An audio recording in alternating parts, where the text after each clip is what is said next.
Guys, it's Dr. Dork, and today I discovered that a lot of my friends don't really know how a computer works internally in the way of hardware.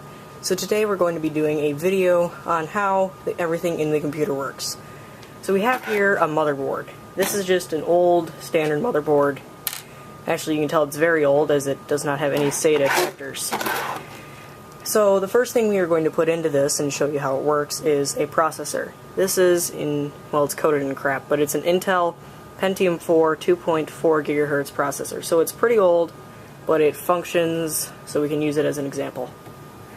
So we just pop that processor into this socket. Make sure that this lever is up when you press it in. Now push it in. Now the processor basically works as a series of millions, if not billions, of transistors working in conjunction with the rest of the components to make the computer run. Now you'll see this big plastic square around the processor. That is where we mount this big fan heatsink combo. That fan and heatsink allows the processor to not overheat whenever you start up the computer. Then you'll see this little 3-prong connector. That will generally go into a port that's very close to the fan. So now we have the processor and its cooling device installed. Next step is RAM. Now RAM stands for Random Access Memory.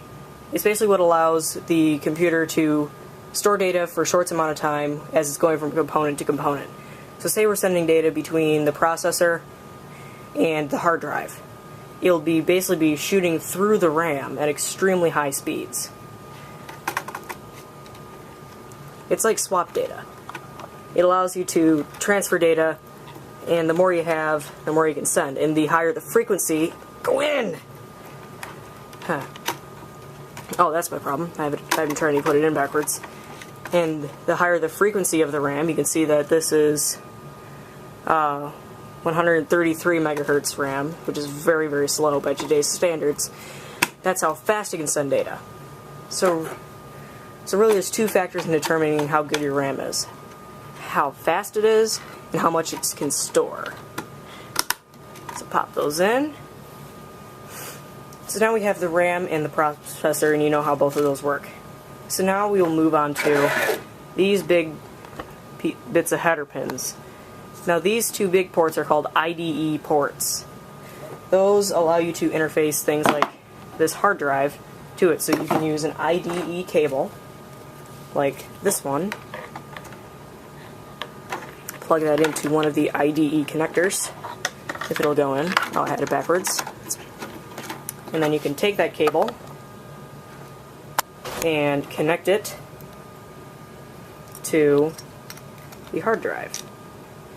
And now your computer will be able to transmit data between the motherboard and all of its components and the hard drive.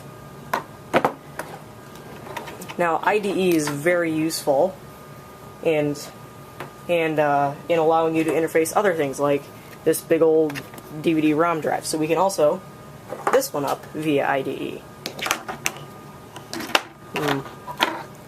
Oh, this isn't a good IDE cable. It's kind of like a cheap, like $2 cable. Ah, go in. Yeah, this is also a very old, crappy motherboard, so it's not really going to cooperate well.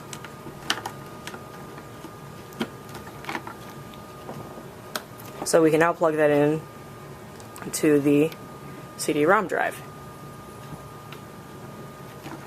Now that little tiny port right there that you probably can't see is used for floppy drives. I don't seem to have a floppy drive on hand right now, so we're not going to demonstrate that one.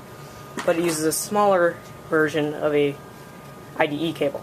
Now IDE is very old and is not the standard interfacing device for the motherboard anymore. The new one is SATA, which stands for Serial ATA, and I don't know what ATA stands for, but I don't know.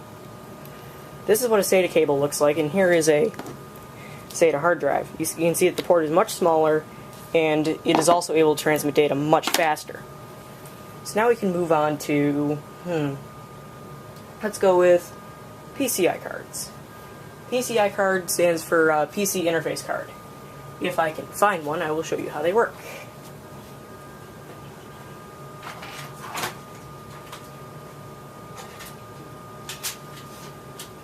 Now, various PCI cards have various purposes. Over here, you can see the PCI ports. There are 3 normal ports, and there's a special PCI port that's used for video cards. Now, this is a modem PCI card, which allows you to connect to the phone lines. You can see that fits right into a slot like that. So that's why you see these little rectangles on the back of your computer. That's where PCI cards go. Here's one for Ethernet. Here's one that allows you to that converts PCI to USB. USB, SATA. So these, you could add things like audio cards that let you interface PCI to sound, or a video card over in this slot, which will convert PCI to video. Now, moving on from that, sure, you can have a computer, but if it doesn't have anything to be powered by, then it really can't do anything. So over here, this little white header set right here is the power supply connector. And here is a power supply. This is a 270 watt supply, which is a standard size for factory computers. Definitely too small for something if you're building it at home. See how it just plugs in right there? And now you have power to your whole motherboard, but not things like this DVD-ROM drive. The way to supply power to that is with these connectors. These are called Molex connectors. Generally, they don't really have a real name, but Molex is just the company that produces them. So you can just pop that in right there. You also need to do that to your hard drive. Now, newer power supplies, and generally better power supplies, will also have SATA power connectors, which will allow you to power up a SATA hard drive. Now, let's take a look at more fan stuff. This little connector here looks a lot like the one for the CPU, mainly because it's identical to the one in the CPU. This one will connect to headers on the motherboard to power the fan that's inside the power supply. Now we can take another fan, say this little tiny 12-volt fan, and plug this into another spot on the motherboard, if I can find one. Seems that because this is a crappy motherboard, there isn't another one, so we'll just say, yep, that's a completed computer. So it has the motherboard, it has the CPU with its fan, it has RAM, it has a CD-ROM drive, it has a hard drive, it has a power supply, and it has PCI cards. So that's how a computer works. Thanks for watching.